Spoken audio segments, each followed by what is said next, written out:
దీని కథ ఏంటంటే చాలామందికి తెలియదు, అవగాహన కూడా ఉండదు. కొత్త తరం వాళ్ళకైతే అసలు తెలియదు. ద రీజన్ వై ఈజ్ సమైక్య ఆంధ్రప్రదేశ్లో అత్యంత దారుణమైనటువంటి వివక్షకు గురైన జిల్లా పాత మహబూబ్ నగర్ జిల్లా. చాలా చాలా దారుణానికి. రీజన్ ఏంటంటే వనరులు లేక కాదు, వసతులు లేక కాదు. కృష్ణానది ప్రవేశిస్తదే మహబూబ్ నగర్ జిల్లాలో. సరే, ఇప్పుడున్న తెలంగాణ, అప్పుడు ఉన్న ఆంధ్రప్రదేశ్ మొత్తం చూస్తే కూడా 300 and above కిలోమీటర్స్ కృష్ణానది పారుతుంది కూడా మహబూబ్ నగర్ జిల్లాలో. 308 కిలోమీటర్లు పారుతుంది, 308 కిలోమీటర్స్ పారుతుంది. ఇది రెండు రాష్ట్రాలు కలిపి లెక్క చూస్తే కూడా. అయినా కూడా 50 ఏళ్ళు అప్పటికి 50 ఏళ్ళు పరిపాలించినటువంటి కాంగ్రెస్ పార్టీ కానీ, ఆ తదనంతరం సుమారు దగ్గర ఒక 20 ఏళ్ళు పరిపాలించిన తెలుగుదేశం పార్టీ కానీ, పాలమూరుకు చాలా దారుణమైనటువంటి తిరిగి కోలుకోలేనటువంటి దెబ్బ కొట్టిన పార్టీలు ఈ రెండు పార్టీల ప్రభుత్వాలు. ఇది లోకమందరికి తెలుసు. ఆ జిల్లా యాక్చువల్లీ అప్పర్ కృష్ణా ప్రాజెక్టు, భీమా ప్రాజెక్టు, తుంగభద్ర ఎడమ కాలువ ప్రాజెక్టు, దాని ద్వారా ఆనాటికి అన్ని ఫైల్స్ ఉన్నాయి, రికార్డ్స్ ఉన్నాయి, ఏదో ఒకటి స్టోరీ కాదు. 174 టీఎంసీ నీళ్ళు పాలమూరు రంగారెడ్డి జిల్లాకు రావాల్సి ఉండే. పాలమూరు జిల్లాకు ఆనాటి ప్రతిపాదిత ప్రాజెక్టుల ప్రకారం రావాల్సి ఉండే. ఆంధ్రప్రదేశే ఏర్పాటే తెలంగాణ పాలిట పెనుశాపం. కొంతమందికి నచ్చదు, కానీ పెనుశాపంగా పరిణమించింది ఆంధ్రప్రదేశ్ రాష్ట్ర ఏర్పాటు. మొత్తం తెలంగాణకు, అందులో మోర్ స్పెసిఫికల్లీ మహబూబ్ నగర్ జిల్లాకు జరిగినటువంటి తీవ్రమైనటువంటి అన్యాయం. ఎస్ఆర్సి యాక్ట్ అంటే స్టేట్ రీఆర్గనైజేషన్ యాక్టు స్పష్టంగా చెప్తుంది, ప్రతిపాదించబడి ఆల్రెడీ శాంక్షన్ అయ్యి జరుగుతుండే ప్రాజెక్టులు, కంటెంప్లేట్ చేసి ఉన్న ప్రాజెక్టులు, వాటిని మార్చకూడదు, అవి కొనసాగించాలి. ఆ చట్టం ఉండగా కూడా వాటి అన్నిటిని కాదని వీటిని మొత్తం అబాండన్ చేసి పడేసిండ్రు. అట్లా చాలా చేసినారు. అక్కడ గోదావరి మీద చూసుకుంటే దేవునూరు ప్రాజెక్టు కావచ్చు, ఇచ్చంపల్లి కావచ్చు, రకరకాల ప్రాజెక్టులను అబాండన్ చేసినారు. అందులో అతి తీవ్రమైనటువంటి అన్యాయం మహబూబ్ నగర్ జరిగింది. ఇలా మహబూబ్ నగర్కి ఇచ్చే పాలమూరు ఎత్తిపోతలో మరొకటి కొత్త స్కీమ్ కాదు. గతంలోనే 174 టీఎంసీలకు ప్రాజెక్టులు రూపకల్పన జరిగి అంత అయింది. అయితే మేము చాలా వాదించినాం. మధ్యలో బ్రిజేష్ కుమార్ ట్రిబ్యునల్ వస్తే కూడా అక్కడ పోయి ఆ ట్రిబ్యునల్ని కలిసి చాలా ప్రయత్నాలు చేసినాం. ఉద్యమ సందర్భంలో, ఉపన్యాసాలలో, కరపత్రాలలో, జలసాధన ఉద్యమ సందర్భంలో, మా క్యాసెట్ల రూపంలో, స్పీచ్ల రూపంలో, కరపత్రాల రూపంలో, పోస్టర్ల రూపంలో, క్యాసెట్ల రూపంలో రకరకాలుగా వాదించుకుంటూనే ట్రిబ్యునల్ కూడా వేయాలని పోతే, ట్రిబ్యునల్కు ఉండే ఒక డెలికసీ ఏంటంటే వాళ్ళు రాష్ట్రాల మధ్య పంపిణీ చేస్తారు తప్ప రాష్ట్రం లోపల ఉండేటువంటి ఒక ప్రాంతానికంటే వాళ్ళు చేయరు. మీకు రాష్ట్ర హోదా లేదండి, మీరు ప్రాంతము, మీరు రాష్ట్రంతో కొట్లాడుతున్నారు, అది వేరే సంగతి, కానీ మేము స్వీకరించలేము, తీసుకోలేము చట్ట ప్రకారం అని చెప్పి వాళ్ళు నిరాకరించారు.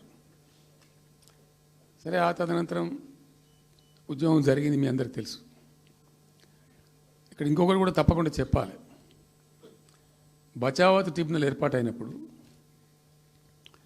అతను పంపకాలు చేస్తూ బచావత్ ట్రిబ్యునల్లో స్పష్టంగా రికార్డు ఇప్పుడు ఉంది. బచావత్ ట్రిబ్యునల్లో స్పష్టంగా పొందుపరచబడి ఉంది. ఇప్పుడు బచావత్ గారు ఖుద్దు రిటైర్డ్ సుప్రీంకోర్టు జడ్జి ఆయన స్వయంగా ఏమన్నాడంటే ఈ ప్రాంతం నిజంగా చాలా నిరాదరణకు గురైంది, ఇంకా అవుతూ ఉన్నది. ఆ రోజు విపత్కర పరిస్థితి, దుర్భరమైన పరిస్థితి ఏంటంటే పాలమూరు గురించి గంటెడు నీళ్ళు అడిగిన వెళ్ళేటప్పుడు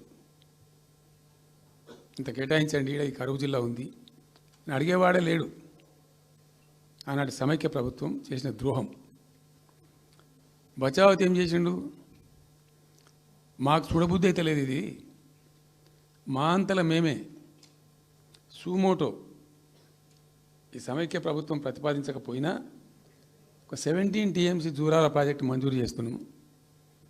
అయితే సాంకేతిక కారణాలు మరొకటో చూపెట్టి ఈ జూరాల ప్రాజెక్టుని ఇక్కడి నుంచి ఎత్తగొట్టద్దు, వేరే కాడ కట్టద్దు, ఇక్కడ మాత్రమే కట్టి తీరాలి, దానికే అలాట్ చేస్తున్నామని చెప్పి ఒక కండిషన్ పెట్టిండు ఆయన. ఇది ట్రిబ్యునల్, అతను ఒక న్యాయమూర్తిగా పనిచేసిన వ్యక్తి కాబట్టి చూడబుద్ధి కాక ఆ బాధ భరించలేక ఈ కామెంట్ కూడా రికార్డు చేసిండు ట్రిబ్యునల్లో.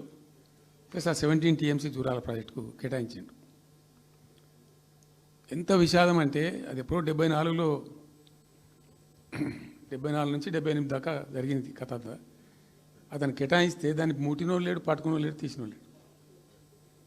అంజయ్య గారు ముఖ్యమంత్రి అయినాక ఒక ఏడాది తర్వాత ఏమో అప్పుడు అంజయ్య గారు దానికి ఫౌండేషన్ స్టోన్ వేసారు. ఫౌండేషన్ స్టోన్ వేస్తే ఇక అది మెల్లగా మెల్లగా తెలంగాణ ప్రాజెక్ట్ కదా, ఇప్పుడు పట్టుకుని లేడు, దాన్ని మాట్లాడడం లేదు, అయ్యలేదు, అవ్వలేదు, ఒక అనాథలాగా ఆ బ్యారేజ్ వరకు కట్టేశారు. దానికి కాలువలు లేవు, నీళ్ళు రావు, పొలాలు పారాయి, కృష్ణానది నీళ్ళు వస్తుంటాయి, గేట్ల ద్వారా పోతుంటాయి. ఎప్పటి వరకు ఈ తతంగం 2001లో గులాబీ జెండా ఎగిరేదాకా ఇదే తతంగం. ఇంకా విషాదం ఏంటంటే అప్పుడు ముఖ్యమంత్రి ఉన్న చంద్రబాబు నాయుడు ఆయన మహబూబ్నగర్ జిల్లాను దత్తత తీసుకున్నాడు. ఆయన దత్తతలో ఉండే చేసి నేను అడాప్ట్ చేసుకుంటున్నా ఈ కరువు జిల్లా, దీన్ని అది చేస్తా, ఇది చేస్తా, పొడి చేస్తా అని మాటలు చెప్పి ఇష్టం వచ్చినన్ని పునాదురాలు వేసిండు. కలవకుర్తి, మన్ను, మశాను, రకరకాల పునాదురాలు వేసుకుంటూ పెట్టు. ఉద్యమ సందర్భంగా నేను చేసే ఉపన్యాసాలలో నేను మాట్లాడేది ఈ పునాదురాలన్నీ ఎందుకు మనకు పట్క ఏడుస్తానికా, చూస్తానికా, ఏం లాభము, ఈ రాళ్ళని సో కృష్ణానదిలో అడ్డమేస్తూ చెక్కడమని అయితే భయం అనేది నేను నవ్వేది, జనం చప్పట్లు కొట్టేది సభలలో నేను చెప్తుంటే. ఒక్క డ్రాప్ వాటర్ కూడా పొలాలు పారడానికి రాలే. తత్ఫలితమైంది net result. What was the net result? Palamuru జిల్లాలో ప్రతి తాలూకా కేంద్రం అంటే ప్రతి నియోజకవర్గ కేంద్రం నుంచి వలసలు పోవడానికి ప్రజలు ప్రతి బొంబాయి నుంచి bus, Narayanpet Bombay bus, Wanaparthy Bombay bus, ఇంచుమించు అన్ని తాలూకాల నుంచి బొంబాయికి డైరెక్ట్గా బస్సు. ఏం చేస్తారు ప్రజలు పొట్ట చేత పట్టుకొని వలస పోవాలి, బతకపోవడం తప్ప ఇంకో గతి లేదు. జిల్లాకు జిల్లా మొత్తానికి మొత్తం 100% కృష్ణా బేసిన్లో ఉంటుంది. భయంకరమైన కరువు. చివరికి ఆ జిల్లాలో ఉండే అనేక మంది కవులు అనేక పాటలు రాసింటారు. ఆ గోరెటి వెంకన్న గారు అయితే పల్లె పల్లెలో పల్లెలు మొలిసే పాలమూరులోన అని చెప్పి పాట రాసి పాడిండి. ఆ పాట బాగా పాపులర్ సాంగ్ కూడా, తెలంగాణ ఉద్యమం పొడుగుతో కూడా భయంకరంగా మోగినటువంటి సాంగ్. సో అట్లా జరుగుతూ ఉంది. మేము ఏడుస్తా పోయినాం, చూస్తా పోయినాం. ఆ ఉన్న రెండే ప్రాజెక్టులు, ఒకటి బచావతి పెడితేనేమో జూరాల గతి అది. అప్పుడు చంద్రబాబు నాయుడు గారి స్లోగన్ సమైక్య రాష్ట్రంలోనే సమగ్ర అభివృద్ధి. నేను ప్రథమ మహాసభకు పాలమూరు జిల్లాకు పోయినా, మహబూబ్నగర్ టౌన్లో పెట్టాం. పెద్ద భారీ మీటింగ్ జరిగింది, దాదాపు 70-80 మంది వచ్చిండ్రు. ఆ మీటింగ్లో నాకు బాగా కోపం వచ్చి, ఏమయ్యా చంద్రబాబు నాయుడు, అప్పటికి ఏంటంటే కర్ణాటకకి కొంత ముంపు ప్రాంతం ఏమిటి, జూరాల ప్రాజెక్టులో ఏంటంటే కొద్ది ముంపు ప్రాంతం కర్ణాటక రాష్ట్రంలో ఉంటుంది. ఒక 13 కోట్ల రూపాయల వరకు కాంపెన్సేషన్ కట్టాల్సి ఉండే, కట్టడు, ₹1 కట్టడు. ఏమయ్యా చంద్రబాబు నాయుడు గారు, నువ్వు దత్తత తీసుకున్నావు, కథ తీసుకున్నావు, డైలాగులు చెప్తున్నావు, ఇక్కడ చచ్చిపోతాను జనము, బొంబాయికి వలసలు పోతుండ్రు. ఇటువంటి పరిస్థితులలో కూడా కర్ణాటకకు డబ్బులు కట్టడానికి డబ్బులు లేవా? ఇదేనా సమైక్య రాష్ట్రంలో సమగ్ర అభివృద్ధి అంటే? పట్టిగా బ్యారేజ్ ఆ గోడలకు గట్టిని విడిచిపెట్టేది మీరు చూసి తమాషా పడన్నా అని చాలా తీవ్రమైన విమర్శలు చేశారు. మోకాళ్ళ మీద పరిగెత్తి కట్టిండి చంద్రబాబు నాయుడు అప్పుడు. ఆ కర్ణాటక చెల్లించాల్సిన కంపెన్సేషన్ ఏదైతుందో మోకాళ్ళ మీద ఉరికి నా దాడి తట్టుకోలేక కంటిన్యూగా పెట్టిన. దాని తర్వాత చంద్రబాబు నాయుడు పార్టీకి సంబంధించిన ఎమ్మెల్యేనే ఆర్డీఎస్ దగ్గర బాంబులు పెట్టి పేల్చేయడం, అది మీ అందరికీ కూడా తెలుసు. బాంబులు పెట్టి పేల్చడం 2 సార్లు 3 సార్లు పేల్చారు. నేను ఫస్ట్ ఉద్యమంలో తెలంగాణ ఉద్యమం స్టార్ట్ అయిన తర్వాత నేను ఎంచుకున్న ఎజెండా, నా ఎజెండాలో మొదటి పాదయాత్ర నేను చేసినటువంటిది జోగులాంబ టు గద్వాల పాదయాత్ర చేసిన. ఈ అన్యాయం సంగతి ఏంది అని దాన్ని ప్రజలలో ఎండగట్టాలని చెప్పి, గవర్నమెంట్ కూడా ఒత్తిడి తేవాలని చెప్పి, ఎందుకు తెలంగాణ ఉద్యమం చేస్తున్నామనేది లోకానికి తెలియాలని చెప్పి నేను జోగులాంబ టు గద్వాల పాదయాత్ర చేసిన.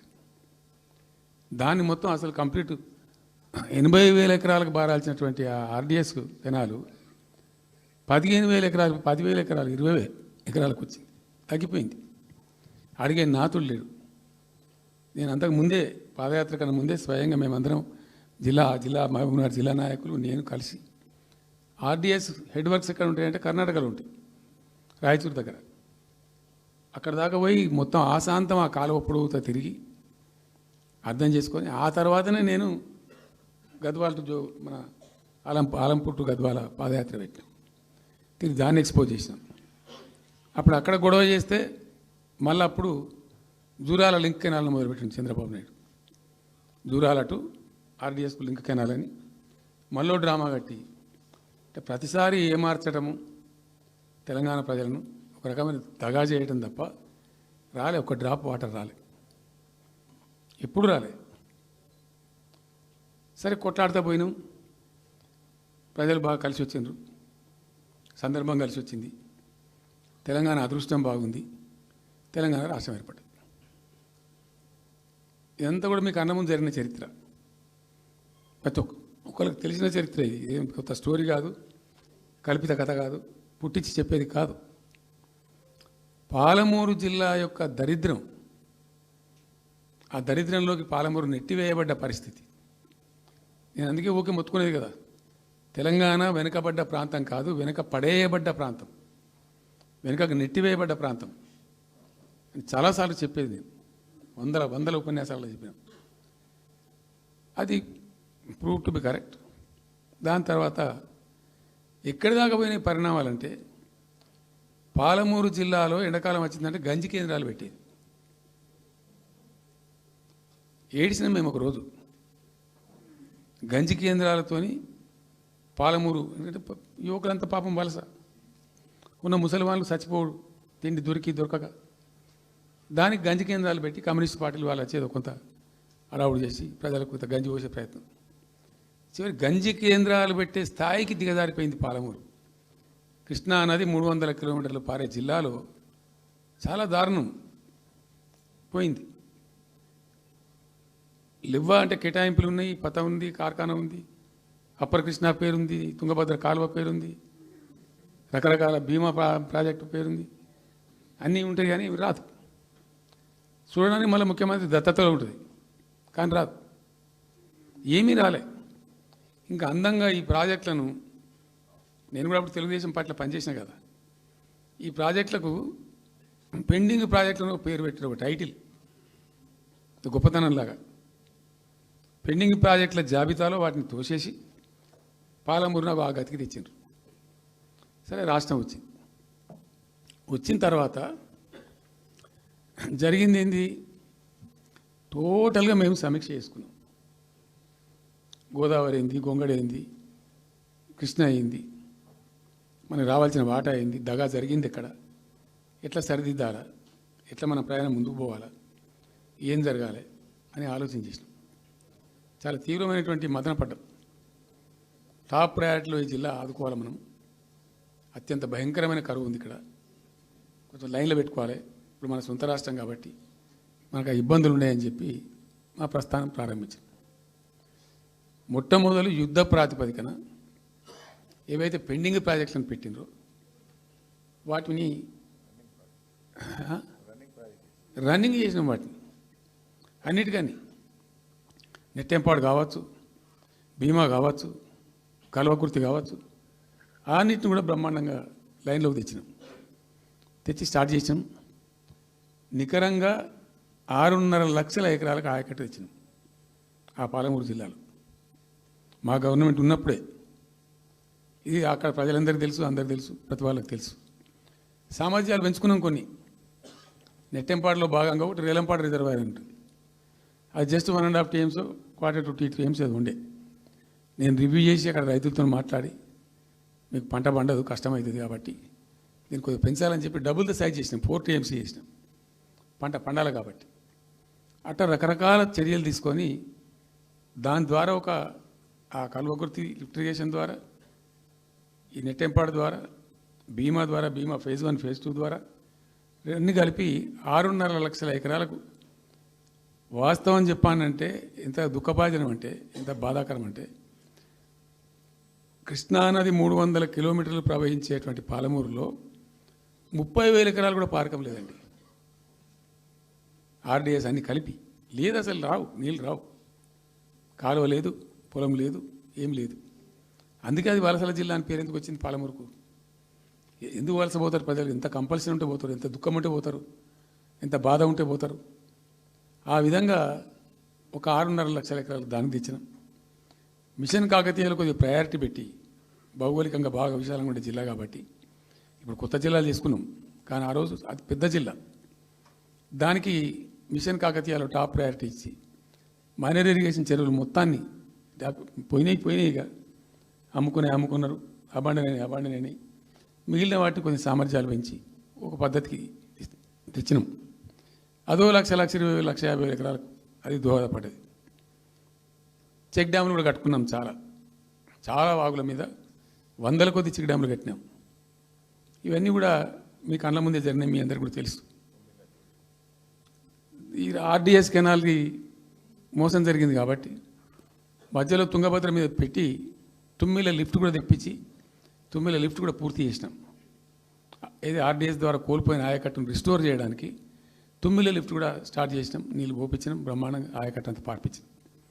ఇట్లా అనేక రకాల చర్యలు అవి తీసుకొని ఒక 6.5 లక్షల ఎకరాలకేమో నెట్ ఆయకట్టు వచ్చింది. ఇండైరెక్ట్ ఆయకట్టు ఏమో భూగర్భ జలాలు పెంచడానికి కట్టిన చెక్ డ్యాములు, మైనర్ ఇరిగేషన్ బాగు చేయడం, దాని ద్వారా కూడా 1,50,000 ఎకరాలకు వచ్చింది. ఆ తదనంతరం మరి మనం ఎట్లా ముందుకోవాలా, ఏం చేద్దామని చెప్పి ఈ రంగారెడ్డి జిల్లా కూడా వాళ్ళు పాపం కృష్ణా బేసినే, ప్రతి డ్రాప్ రంగారెడ్డిలో పడే ప్రతి వర్షం చుక్క కృష్ణానదికి పోతుంది, ఇంకెక్కడికి పోదు. నల్లగొండ జిల్లాలో కురిసే ప్రతి వర్షం చుక్క కూడా కృష్ణానదికి పోతుంది. 100% ఈ 3 జిల్లాలు కూడా నల్లగొండ, రంగారెడ్డి, పాలమూరు ఇవి 100% కృష్ణ బేసిన్లో ఉన్నాయి. మనము ఏదైతే మనకు కేటాయించిండ్రో ప్రాజెక్ట్ వైజ్నో ఇంకోటనో కంబైన్డ్ స్టేట్ ఉన్నప్పుడు జరిగినటువంటి మోసం నుంచి బయటికి రావాలంటే మనం రాష్ట్రం ఏర్పడ్డ తర్వాత కొట్లాడాలి, మన వాట మనం సాధించాలి. రివిజన్, కృష్ణా జలాల యొక్క పునఃపంపిణీ మీద ట్రిబ్యునల్ వేయించుకోవాలి, రివిజన్ పెట్టియాలి అని ఒక స్ట్రాటజీ పెట్టి దాన్ని కొట్లాను. సరే, ఇందాక నేను చెప్పినట్టు దేవుని దయ వల్ల తెలంగాణ రాష్ట్రం వచ్చింది. ఈ ప్రాజెక్టు కంప్లీట్ చేస్తూనే పాలమూరు రంగారెడ్డి ఎత్తిపోతల పథకానికి శ్రీకారం చుట్టాం. యాక్చువల్ ఫ్యాక్ట్ ఏంది, పాలమూరు రంగారెడ్డికి మేము ఆ రోజు మనసులో ఇంటర్నల్గా మాట్లాడుకొని డిపార్ట్మెంట్ కావచ్చు, క్యాబినెట్ కావచ్చు, వితిన్ ద పార్టీ కావచ్చు, ఆ జిల్లాల నాయకులతో కావచ్చు, మా స్ట్రాటజీ ఏంది, పాలమూరు రంగారెడ్డి ఎత్తిపోతల పథకానికి 170 TMs తీసుకోవాలి. This was the strategy of BRS government. ఎక్కడి నుంచి తీసుకోవాలా, అనేక ఆంక్షలు, మాటలు బట్టి డైలాగులు, ఏపీ నుంచి వచ్చే వ్యతిరేకత, ఇవన్నీ దృష్టిలో పెట్టుకొని ఏం చేసినాం, నికరంగా లెక్కలు తెప్పించినాం.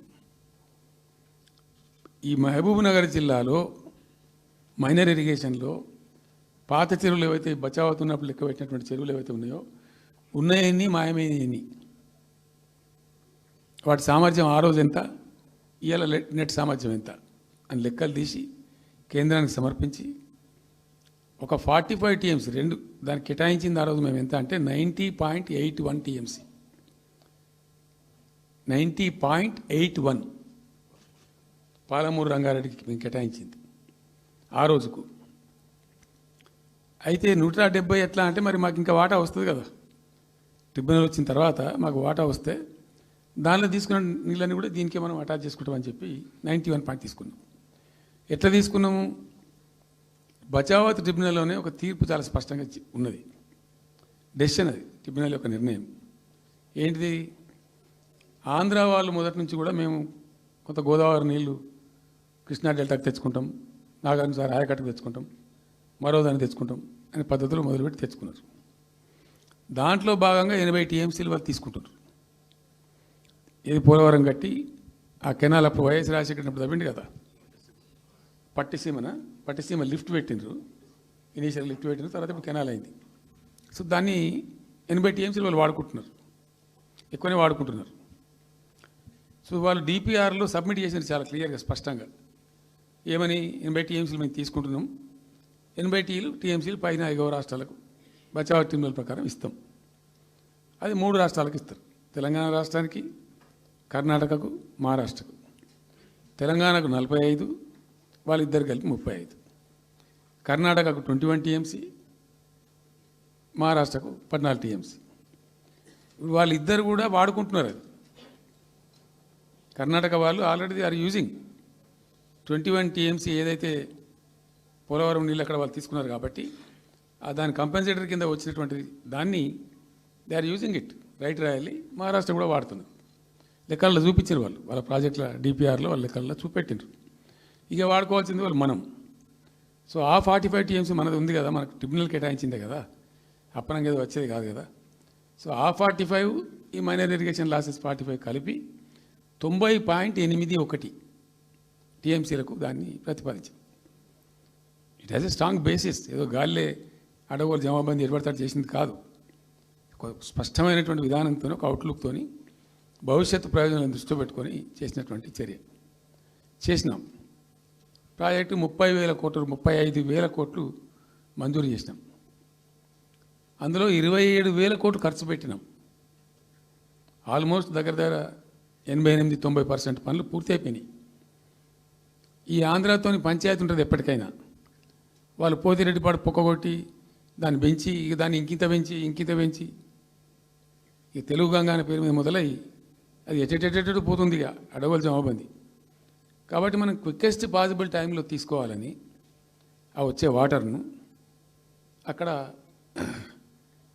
ఎంటైర్ వరల్డ్లో ఇక్కడ లేవండి 145 మెగావాట్స్ కెపాసిటీ పంప్స్ పెట్టినాం అక్కడ. Specially prepared, those pumps were prepared by BHEL of India. 145 మెగావాట్ల పంపులు అసలు ఇండియాలో ఎక్కడ ఏ ప్రాజెక్టుకు లేవు. ఎందుకని దాని ఆ పంపు స్విచ్ ఆన్ చేసిన నేను, నీళ్ళు వచ్చినాయి. ఒక్క పంపు స్విచ్ ఆన్ చేస్తేనే ఇట్లా కాలువలు తల్లాడుతుండే ఇట్లా. అంటే ఆ గొడవ ఉంది కాబట్టి వాళ్ళు అటు పోతిరెడ్డి పడి పక్క నుంచి వాళ్ళు తీసుకుపోతూ ఉంటారు. ఆ వర్షాలు వచ్చినప్పుడే మనం తీసుకోవాలి, ఇంకో గత్యంతరం లేదు. కాబట్టి క్విక్కెస్ట్ పాసిబుల్ టైంలో ఈ రిజర్వాయర్లు నింపుకుంటే మనం సేఫ్ అయిపోతాము, జిల్లా కాడికి కొంత న్యాయం జరుగుతుందని చెప్పి ఆ 145 మెగావాట్స్ కెపాసిటీ ఉండే పంప్స్ పెట్టినాం. ఇప్పుడు పంప్స్ అన్నీ ఆల్మోస్ట్ ఇన్స్టాల్ అయినాయి. మరి ఈ గవర్నమెంట్లో వీళ్ళు ఏం పట్టించుకుంటలేరు, అసలు ఏం చేస్తలేరు. అయితే జరిగింది. జరిగిన తర్వాత ఏమైంది, అనుమతులు అంత సాధించారు. దాని మీద చాలా మెలికలు పెట్టినారు. ల్యాండ్ అక్విజిషన్ల ప్రాబ్లం చేసినారు.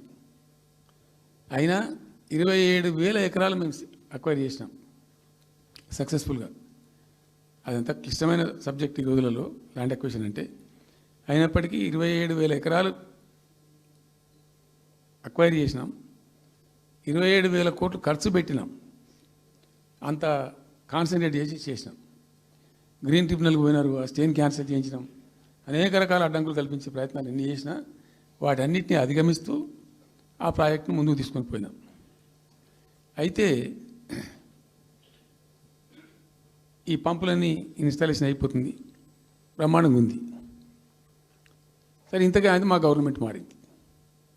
సహజం, రాజకీయాల్లో గెలుపులు ఉంటాయి, ఓటములు ఉంటాయి, ప్రభుత్వాల మార్పిళ్ళు ఉంటాయి, జరుగుతాయి. కానీ ఎంత తెలుగు తక్కువ దద్దమ్మ ప్రభుత్వం వచ్చినా, నెక్స్ట్ సక్సెసివ్ గవర్నమెంట్ ఎవరు వచ్చినా, రాష్ట్ర ప్రయోజనం కదా ఒక ప్రాజెక్ట్ అంటే. ప్రజలకు నీళ్ళు వచ్చేది కదా, ప్రజలు బ్రతికేది కదా. దాన్ని కొనసాగిస్తారు. ఇప్పుడు ఒక్క తట్టెడు మట్టి కూడా తీయలేదండి. మా గవర్నమెంట్ పోయిన తర్వాత పాలమూరు ఎత్తిపోతల పథకంలో ఒక తట్టెడు మట్టి కనీసం నేను తీయలే.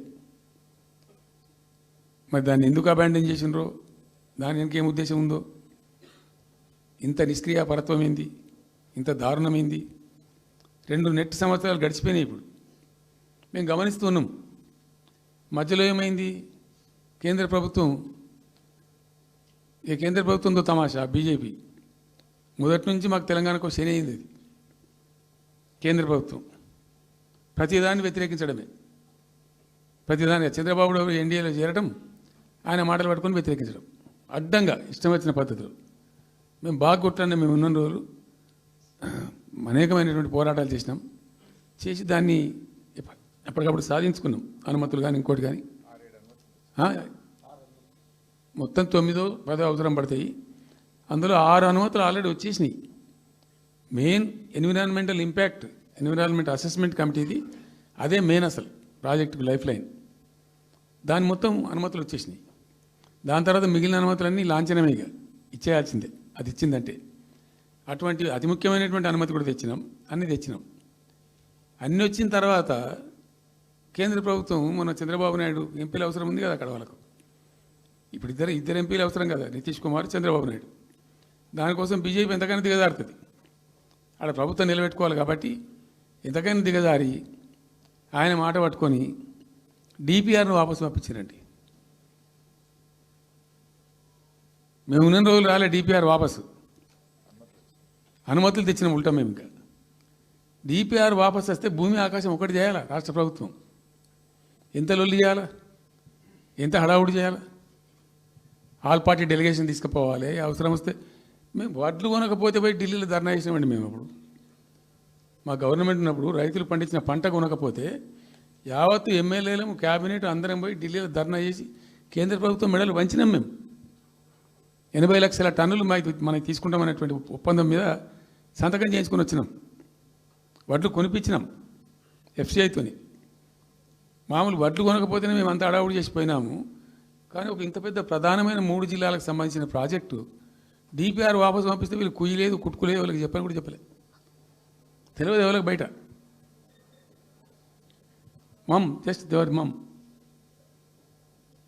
ఇంకా బాధాకరమైన అంశం ఏంటంటే అసలు 170 టీఎంసీలకు దాదాపు మేము ఏమి చేస్తే బ్రిజేష్ ట్రిబ్యునల్ నడుస్తుంది కదా.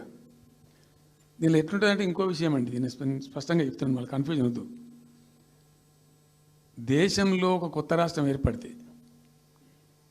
దానికి కొన్ని సంక్రమణలు ఉంటాయి. నీళ్ళెన్ని రావాలి, ఫలాన్ని ఇంత రావాలి అని కొన్ని సంక్రమిస్తాయి ఆటోమేటిక్గా. అది ఎస్ఆర్సీ యాక్ట్. భారతదేశంలో ఇనీషియల్గా ఉన్నాయి 14 స్టేట్సే. ఇప్పుడు జమ్మూ కాశ్మీర్ అదేదో వాళ్ళు చేసినారు, కానీ అదర్వైజ్ 15 రాష్ట్రాల తర్వాత ఏర్పడ్డాయి. వాళ్ళు దాన్ని ఇప్పుడు యూనియన్ టెరిటరీ చేసింది కదా లద్దాఖ్ను. 15 అంటే ఒరిజినల్గా ఉన్నదానికంటే ఇంకో రాష్ట్రం ఎక్కువ కలిపి కొత్త రాష్ట్రాలు వచ్చినాయి. సో వాటికి పద్ధతి ఉంది. ఏ రాష్ట్రం ఏర్పడ్డప్పుడు దానికి ఏదేమి ఇవ్వాలి, హైకోర్టు ఎట్లా, పలాంది ఎట్లా అన్నీ దానికి ఒక చట్టం ఉంది. అవన్నిటిని బుల్డోజ్ చేస్తూ ఇక్కడ ఇయ్యలే. నీళ్ళు ఎన్ని రావాలా, ఫస్ట్ ఛాయిస్ వాళ్ళకి ఇస్తారంటే ఆ రాష్ట్రాలకు ఇస్తారు. ఏ రాష్ట్రాలు అయితే విడిపోయినాయో మీరు మ్యూచువల్ అండర్స్టాండింగ్లో చేసుకోండి అని ఇస్తారు. ఇక్కడ పొసిగే కార్యక్రమం కాదు. కాబట్టి మేము ఏం చేసినామంటే 1 ఇయర్ తర్వాత 1 ఇయర్ లోపు ఒకవేళ పరిష్కారం అయితే 2 రాష్ట్రాలు చేసుకోవాలా, లేదా సెంట్రల్ గవర్నమెంటే ఆర్బిట్రేషన్ ద్వారా చెయ్యాలా కూర్చొని.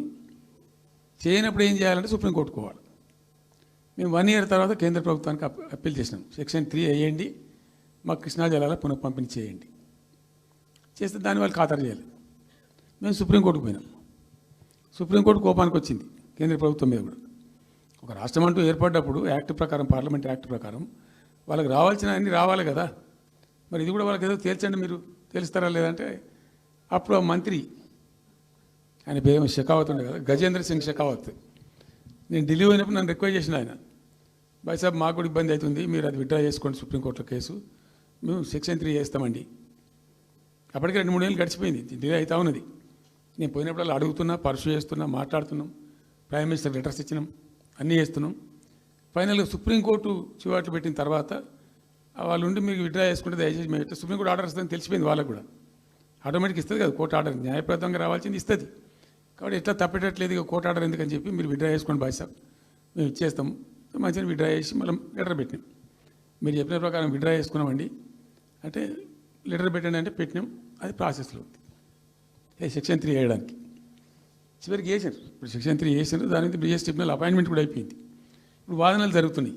మాకేం రావాలి, మీకేం రావాలి, తెలంగాణ రాష్ట్రం, ఆంధ్ర రాష్ట్రం మాట్లాడుతూ ఉన్నారు. సో ద క్వశ్చన్ ఏంది, అక్కడ ఉంది ఇప్పుడు తేలుతుంది. మా ఉద్దేశం ఏంది, 90 టీఎంసీలు అయితే మాకున్నాయి నికరం, మాకు ఎవరు ఇచ్చేదేం లేదు, ఎవరు అడుక్కునేదేం లేదు. అడిషనల్ ఇంకో 60-70 టీఎంసీ, ఇంకో 70-80 టీఎంసీ కావాలంటే ఎట్లా అంటే ఈ ట్రిబ్యునల్లో వచ్చేటువంటి అధిక వాటా ఏదైతే మనకు ఉంటుందో ఇందులో ఒక గుడ్ సైన్ అని ఈయన బ్రిజేష్ ట్రిబ్యునల్ ఏం చేసిండు, వచ్చిన తర్వాత ఆయన ఒకటి చేసిండు. అంతకుముందు చట్టం ఏముంటుండే, 75% డిపెండబిలిటీ మీదనే నదుల నీళ్ళు కేటాయింపు జరగాలి, 75% డిపెండబిలిటీ మీద. మన కృష్ణా జలాలు ఇచ్చినప్పుడు అట్లే ఇచ్చిండ్రు. ఈయన బ్రిజేష్ ట్రిబ్యునల్ వచ్చిన తర్వాత ఈయన ఏం చేసిండంటే 75% బోల్డ్ అండి, మంచి సర్ప్లస్ ఇయర్స్లో చాలా వర్షాలు పడుతున్నాయి, కావాల్సిన నీళ్ళు వస్తున్నాయి, అవి వేస్ట్ అవుతున్నాయి అనవసరంగా, అట్లెందుకు కేటాయింపులు చేసుకుందాం, 65% డిపెండబిలిటీ పెట్టుకుందాం అని చెప్పి పెట్టిండు. దాని ద్వారా ఏమైంది, మన కృష్ణా నదిలో ఒరిజినల్గా వచ్చిన అలాట్మెంట్ 811 టీఎంసీ, 811 టీఎంసీలే బచావ్ ట్రిబ్యునల్ ప్రకారం. కానీ తదనంతరం ఈయన బ్రిజేష్ వచ్చిన తర్వాత అది ఆల్మోస్ట్ 1005కి పోయింది. ఇంకో 195 టీఎంసీ పెరిగింది. ఆ 10% యాడ్ చేసే వరకు పెరిగితే అలా మనకు కూడా ఆటోమేటిక్ వాటా వస్తుంది. ఇప్పుడు తేలుతుంది అది. సో మేము ఆశపడ్డది ఏంటంటే ఒరిజినల్గా పెట్టుకున్నటువంటి ఈ 90 టీఎంసీ అది బచావ్ ట్రిబ్యునల్ ఇచ్చిందే 45 టీఎంసీ. 45 టీఎంసీ మనం హైదర్ ఇరిగేషన్ లెక్కలు బాజాప్తా తీసి ఇచ్చినాం కాబట్టి అది యాక్సెప్ట్ చేసిన వాళ్ళు. ఈ 90 టీఎంసీ ప్లస్ ఇప్పుడు అడిషనల్గా వచ్చేది కలిస్తే మనకు దాదాపు 170-160 దాకా తీసుకొని పోవచ్చు. కంఫర్టబుల్గా ఉంటాం మనం, ఇక్కడ డ్రింకింగ్ వాటర్ కానీ ఇంకోటి కానీ బాధ లేకుండా ఉంటాం, ఆ జిల్లా సుభిక్షం అవుతుంది అని ఆల్రెడీ పాలమూరు జిల్లాలో తెచ్చుకున్నటువంటి 6.5 లక్షల ఎకరాల ఆయకట్టు ప్లస్ దీనిలో ఒక 7 లక్షలు వస్తుంది పాలమూరు, అంటే 13.5 lakhs పోతుంది. పాలమూరు జిల్లా కాడికి వస్తే నియోజకవర్గానికి 1,00,000 ఎకరాలు వారాలి. అంత కృషించి అంత కునారిల్లి 60 ఏండ్లు ఏడిసి గోసపడ్డ పాలమూరుకు ఒక పెద్ద రిలీఫ్ వస్తుంది. దీంతో మొత్తం జిల్లా టాప్ టు బాటం అంతా కూడా ఒక అద్భుతమైనది ఉంటుంది. గ్రావిటీ వారేకాడికి గ్రావిటీ వారుతుంది, లిఫ్ట్ వారుతుంది, చాలా అద్భుతంగా ఉంటుంది అని చెప్పేసి. తర్వాత వర్ష నీళ్ళు కూడా చాలా వరకు ఈ చెక్ డ్యామ్లలో దానిలో అడ్డుకుంటాం కాబట్టి గ్రౌండ్ వాటర్ కూడా బాగా పెరుగుతుంది. ఎట్లా ఫ్రీ పవర్ ఇస్తున్నాం కాబట్టి దాని ద్వారా కూడా లాభాలు జరుగుతాయని చెప్పి అసెస్మెంట్ చేసి ఇచ్చినాం. నిజంగా కూడా పాలమూరు ఒక టైంలో తెలంగాణ వచ్చిన తర్వాత 4-5 ఏళ్ళకి నేను పోతే ఎందుకో పోయినాం, బస్సు యాత్ర చేస్తే చాలా అద్భుతంగా ఇక్కడికక్కడ వరికోత మిషన్లు, కల్లాలు, అంతకుముందు పాడుబడ్డ ఇల్లు కనిపించే పాలమూరులో నా కళ్ళతో నేనే చూసిన. ఇంకా ఇది అంతా కంప్లీట్ అయిపోతే ఈ అనుకున్న 15 లక్షల ఎకరాలకు నీళ్ళు వస్తే చాలా దివ్యంగా ఉంటుందని చాలా సంతోషపడుకుంటూ పోయినాం. సరే, ఇప్పుడు కేంద్ర ప్రభుత్వం కొత్తగా తాకీదు, అది ఎవరు చెప్పినారో తెలియదు, వాళ్ళు చెప్పడం చెప్తున్నారు. ఇప్పుడు గవర్నమెంట్ ఉన్న వాళ్ళు చెప్పడం చెప్తున్నారు.